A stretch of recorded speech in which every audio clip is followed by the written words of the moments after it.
आज के दौर में शिक्षक किस तरह से शिक्षा को कलंकित कर रहे हैं, इसका उदाहरण मस्तूरी क्षेत्र के कटहा में देखने को मिला, जहां एक शासकीय स्कूल के शिक्षक ने बच्चों को पान दुकान से गुटखा लाने के लिए भेज दिया। जो बच्चा स्कूल में शिक्षा लेने के लिए पहुंचता है, उसे इस तरह से एक शिक्षक के द्वारा ही अगर बीड़ी, गुटखा, सिगरेट, तंबाकू जैसी नशीली वस्तुओं को लाने भेजा जाएगा, तो फिर आप खुद ही समझ सकते हैं कि स्कूल की शिक्षा प्रणाली कैसी होगी। सरकार के नियम के मुताबिक स्कूल के 100 मीटर के अंदर किसी भी तरह की कोई नशीली वस्तुओं की दुकान नहीं होनी चाहिए, लेकिन जिस तरह से ग्रामीण क्षेत्रों में स्कूल के पास ही इस तरह की वस्तुएं देखने को मिल रही है, वह प्रशासनिक स्तर पर भी चुनौती दे रही है। हालांकि यह मामला सामने आने के बाद अब परिजनों ने भी आक्रोश है और वह ऐसे शिक्षक पर कठोर कार्रवाई की मांग कर रहे हैं। सभी ग्रामवासी द्वारा स्कूल में निरीक्षण करने पर इन सभी टीचरों का अनुपस्थित पाया जाता है, जिसकी शिकायत हम लोग बीडीओ, एसडीएम और कलेक्टर के पास कर चुके हैं, लेकिन अभी तक इस स्कूलों पर कोई कार्रवाई नहीं हुआ है। और मिडिल स्कूल में एक मनोज पांडे सर जी करके एक नाम है जो टेरिटरी में अटैच है।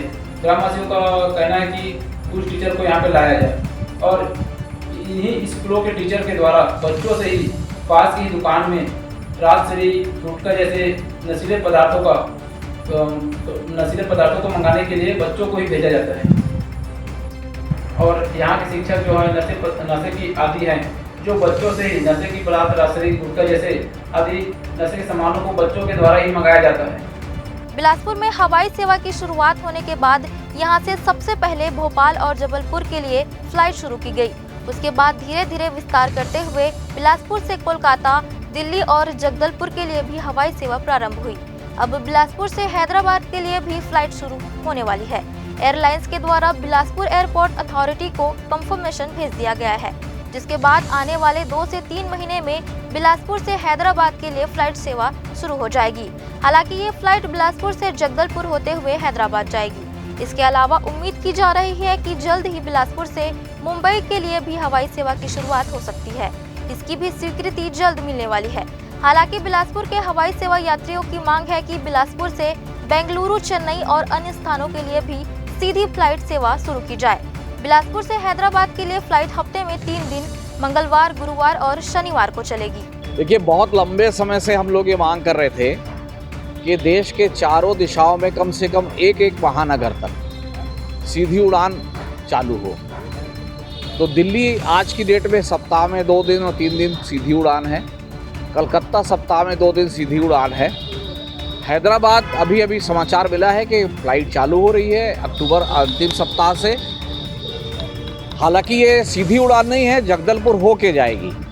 फिर भी हम ये मानते हैं कि यहाँ से 2.5 घंटे में आदमी हैदराबाद पहुँच जाएगा।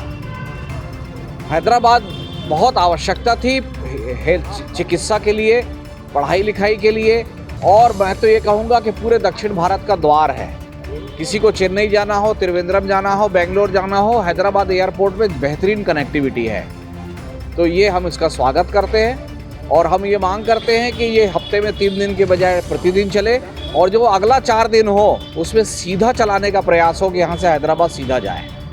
बारिश का मौसम शुरू होने के बाद लोगों को वायरल का शिकार होना पड़ रहा है, जिसके बाद गली मोहल्ले में पैथोलॉजी लैब के माध्यम से जांच करने वालों में तेजी आ गई है। यही वजह है कि अब स्वास्थ्य विभाग के द्वारा इन अवैध पैथोलॉजी लैब के खिलाफ अभियान चलाया जा रहा है। देखा जा रहा है कि कम कीमत पर यह पैथोलॉजी लैब लोगों को गलत रिपोर्ट देते हैं, जिसकी वजह से घटनाएं भी हो चुकी है।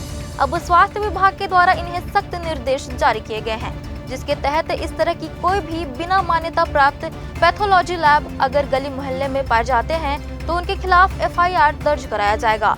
लगातार स्वास्थ्य विभाग को इस तरह की जानकारी मिलने के बाद इसके लिए सख्त एडवाइजरी और निर्देश जारी किए गए हैं। इस संबंध में बिलासपुर के मुख्य स्वास्थ्य एवं चिकित्सा अधिकारी प्रभात श्रीवास्तव ने बताया कि लगातार स्वास्थ्य विभाग को गली मोहल्ले में इस तरह की शिकायत आ रही थी। इसके बाद स्वास्थ्य विभाग ने निर्देश जारी किया है। इस विभाग स्वास्थ्य विभाग से ऐसी कोई अनुमति नहीं थी, ना तो उन्होंने सूचना दी थी इस बारे में। और ये जब संज्ञान में हमारे लाया गया कि ऐसे शिविर कॉलोनियों में लगाए जा रहे हैं, तो इस पर संज्ञान लेते हुए जो है मैंने सभी पैथोलैब्स और नर्सिंग होम वगैरह को इस बारे में अलर्ट जारी किया है कि बिना अनुमति के जो है यहाँ पर शिविर न लगाएं, क्योंकि ऐसी जगहों पे जो ब्लड वगैरह सैंपल लिए जा रहे हैं वो पता नहीं टेक्निकली क्वालिफाइड स्टाफ है या नहीं है, उसकी प्रॉपर ट्रेनिंग है या नहीं है, और ब्लड सैंपल लेने के बाद है उसका बायोमेडिकल डिस्पोजल ठीक से हो रहा है कि नहीं है। अननेसेसरी वहाँ पे जो वातावरण है वो प्रदूषित हो सकता है। तो ये सब सावधानियाँ नहीं रखने की जानकारी ऐसी मिल रही थी, इसलिए इस पर रोक लगाई गई है और सबको इस बारे में अलर्ट जारी किया गया कि बिना हमारे कार्यालय की अनुमति के कोई भी इस तरह के शिविर कॉलोनियों में न लगाए जाएँ। कार्रवाई की जाएगी सर इसके बाद? हाँ, यदि ये कोई लगाता है तो उस लैब के ऊपर कार्रवाई की जाएगी, जुर्माना लगाया जाएगा और उसके बाद भी यदि इस तरह की बातें रिपीट होती हैं तो उस पर FIR भी लॉन्च की जाती है।